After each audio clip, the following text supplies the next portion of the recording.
Welcome all. Today we have a really interesting guest. He's been in the Philippines for over 40 years.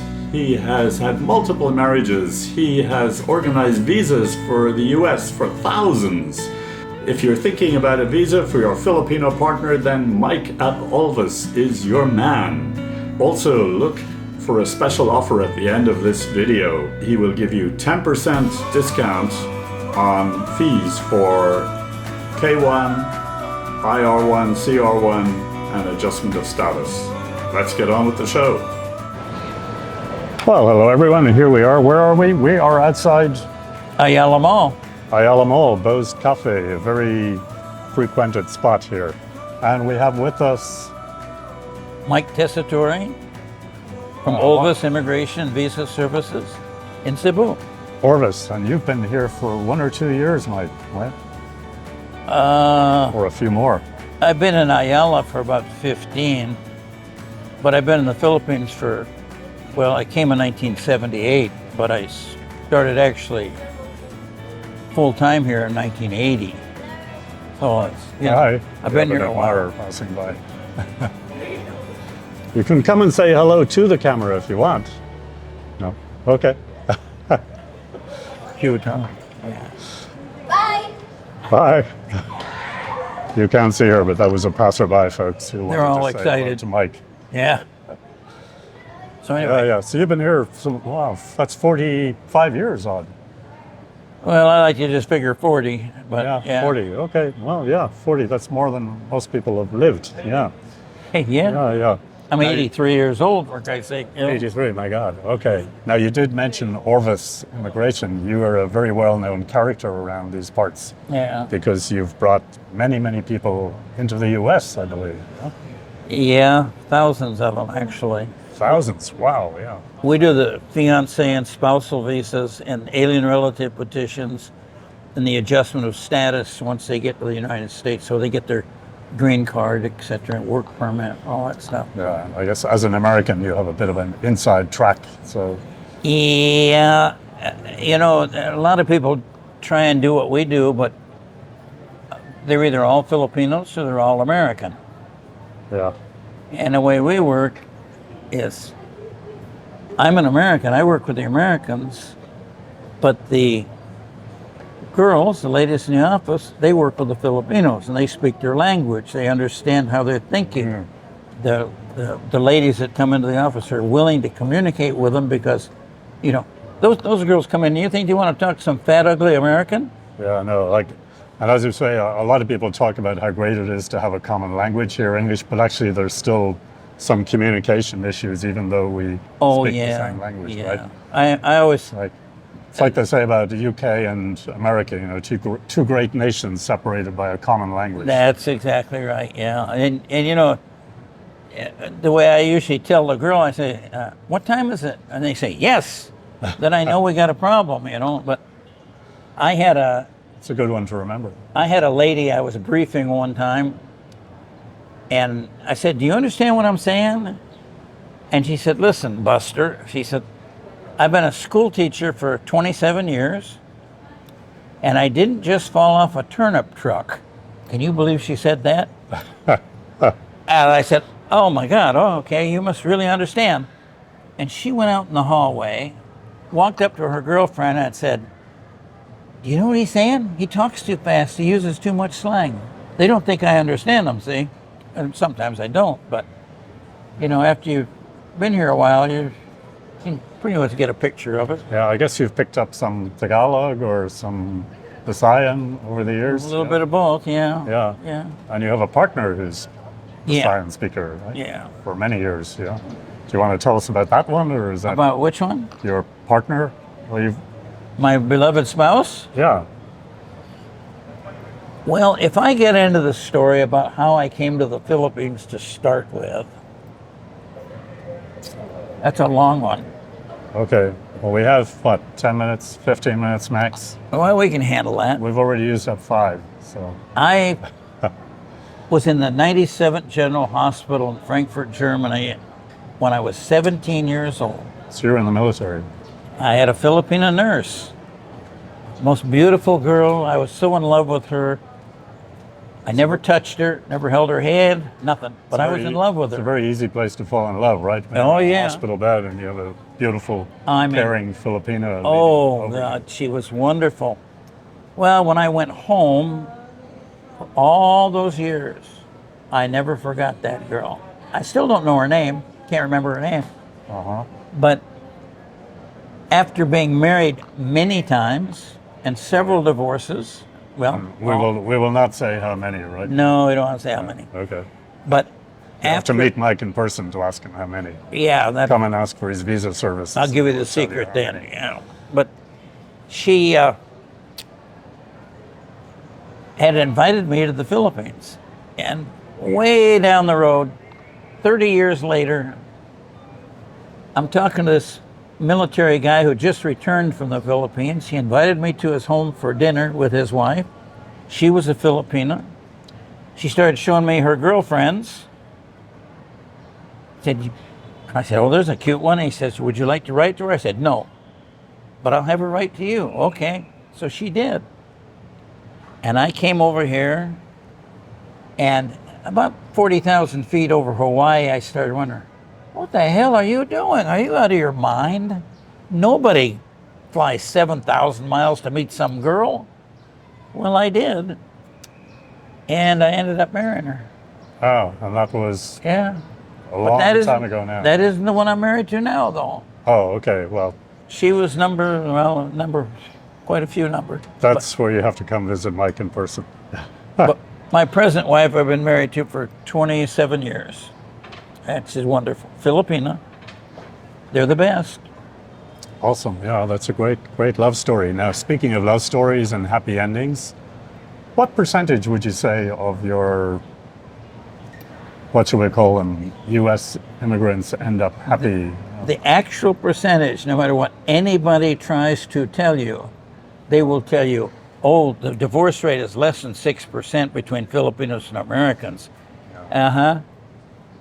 It's almost exactly the same as it is for Americans. It's 50%.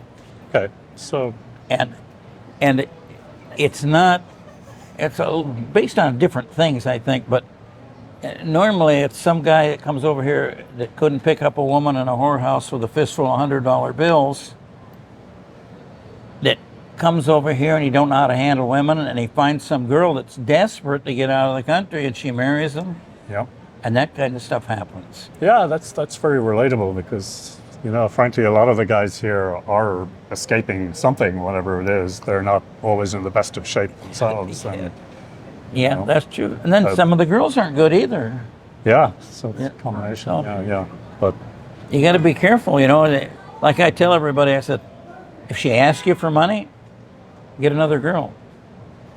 at some point, I feel you cross a line and then it becomes okay and expected. Yeah. Because the Oh, reality yeah. is the typical Westerner is supporting these ladies. But you know, you send them one email and they say, I'm madly in love with you, send me a cell phone. Yeah, You know. that's your red flag. You know, that's a big that's a red real flag. red flag. Yeah. Yeah. So it's, Yeah. But once you get to know them, I feel, okay, then they feel, I think it's, even the good girls, I feel, they think it's okay to ask you for money after you get to know them and after you've committed to each other. Then they become reliant on you, really, and you're expected to support them. That's the deal. well, it's just like a husband, you know. Yeah, I mean, the typical male-female relationship Yeah, in the yeah. U.S. In Europe was always the man was the provider and the woman kept the home. Yeah. The Filipino is the best thing I ever did, believe me. Yeah. And, you know, I'm not religious at all. Yeah. Zero, okay? But the only way I can describe my wife is she's a blessing. Uh-huh. That's the only way I can call it. That's it. I had a friend back in Dublin who used to describe his now ex-wife as a living saint. So, Yeah. but I think that was because of all the she It's put a up with from him. it's a great, the best experience of your life when you find somebody like that. the You know, right I mean, woman, they yeah. just intermesh with you, and they. Yeah, the loyalty, the love, the caring. Oh, yeah. You know, when you get a I mean, you good know, example, it really. I can barely walk, Uh-huh. but my wife's with me all the time. If I don't eat, she wants to know why. You know, Yeah. and That is when you're not here sitting outside boats. oh yeah, she's Yeah, she's watching me. We haven't seen her here. Huh? We haven't seen her. Does she ever come to visit Bose? No, she doesn't. She's busy. She owns an air conditioning company, Oh, yeah. She's... and she's all over the island working that, sometimes in Mindanao even. Yeah. She has to run the office upstairs, Your office. Yeah. The Olvis. which she isn't there very often, but she'll be there tomorrow to do an interview. But, you know, she comes around once in a while. Yeah. Oh, okay. I've yet to meet her, I think. Or maybe I just didn't know her. But if I eat a cookie, okay, if I sneak in there and buy a cookie, right, and she calls me on the phone to say, "You're eating a cookie, aren't you? I know you ate a cookie. I know you got that cookie."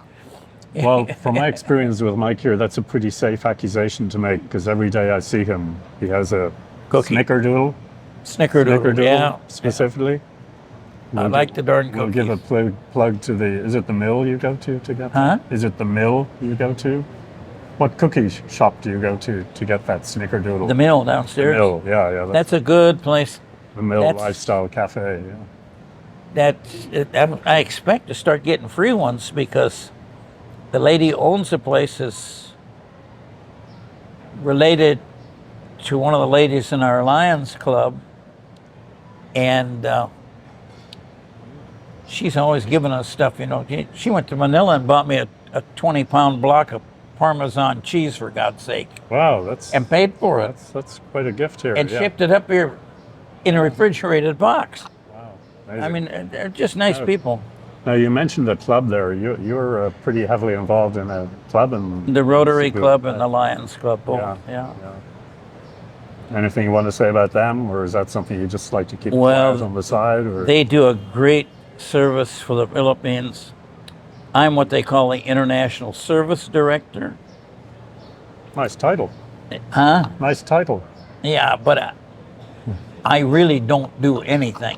I support, I pay, you know, we've got dues and we contribute money, Yeah. but I can't do anything because I can't walk, you know. Can't physically be too involved. Yeah. We're out putting roofs on schools right now, building schools, putting water systems in the schools.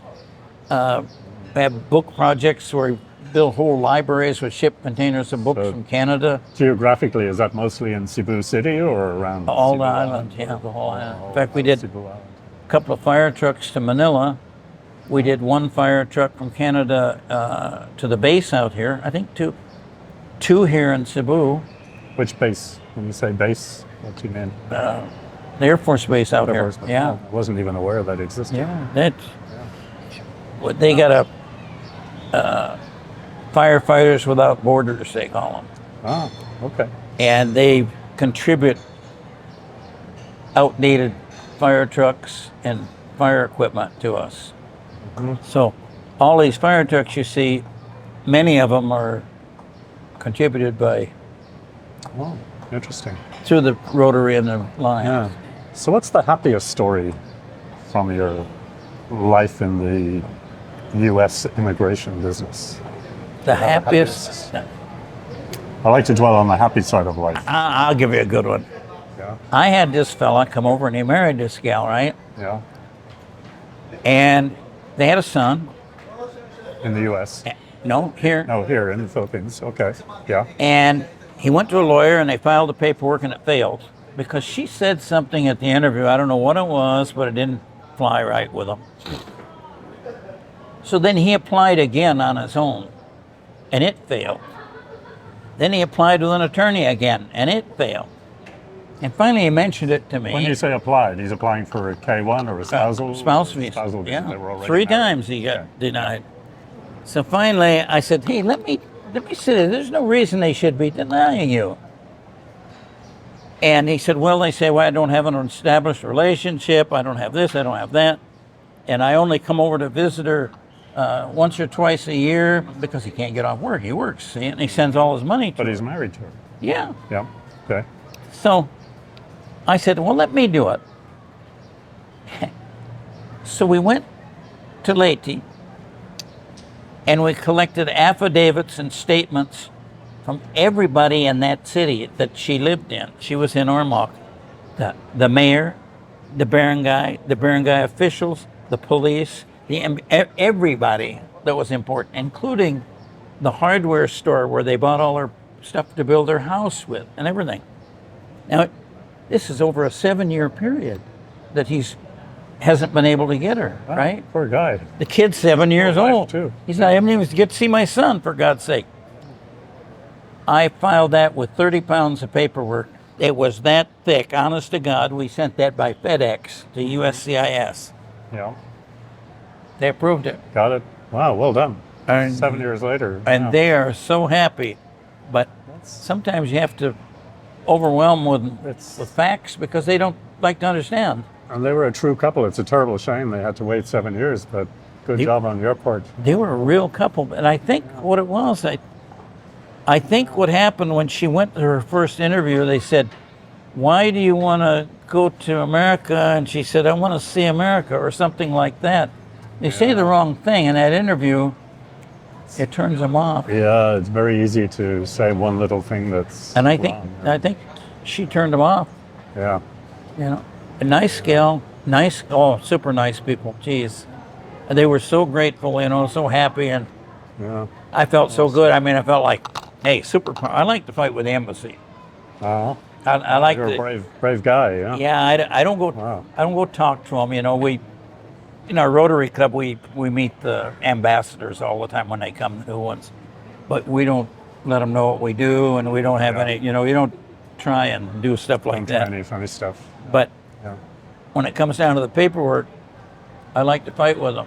You don't like this? Why not? Okay. Good. Sounds like a good man to have on your side. Yeah. Well, Yeah, sometimes, yeah.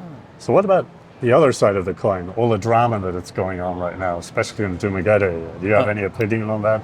I guess same as any reasonable man, probably. I think those guys in Dumaguete are like a bunch of old ladies in a gossip session. Yeah. But I think I might have said this to you already. They're all down there. They seem to have this drama from time to time among themselves. But we're kind of doing the same thing in a way outside Bose here in Cebu. I never actually have seen drama. I think you've said maybe you've seen a little, but typically guys just sit around and drink coffee and BS away, but no drama, Well, I don't understand what's going on down there. They're like, well, I don't even like to look at those blogs, to tell you the truth. I really don't. No, understood. Yeah. Because I just don't. Enough. A quick hello to the ladies from Dumaguete, Apple Island. Yeah? What did you say was very expensive? Now, somebody here is having a birthday, right? Who's that? Birthday. Oh, yeah. 18 today. Very good. Not 18. Well. Already passed the calendar. You've passed the sell-by date, did you say? No? Very good. Okay, thank you, ladies. You're welcome. Yeah. Enjoy your stay. Okay, well, I haven't been timing this, but we've probably run out of time. So thank you so much for chatting today, Mike. You bet, anytime. And we'll put a link to your business down below or in the video. No, you can do that. Yeah. Yeah. If anyone wants to organize a K1 or a spousal. What's spousal? CR1? Is that? IR1. IR1. IR1 or IR2. IR1, IR2. All right. Wait a minute. IR1 or CR2. Yeah. CR2, that's what was conditional. Yeah. Okay, so fiancée visa or spousal visa, Mike's your man. Knows what he's doing. Speaks English reasonably well. He's not from Ireland, but he still speaks reasonably well. You think that's really nice how you got that set up.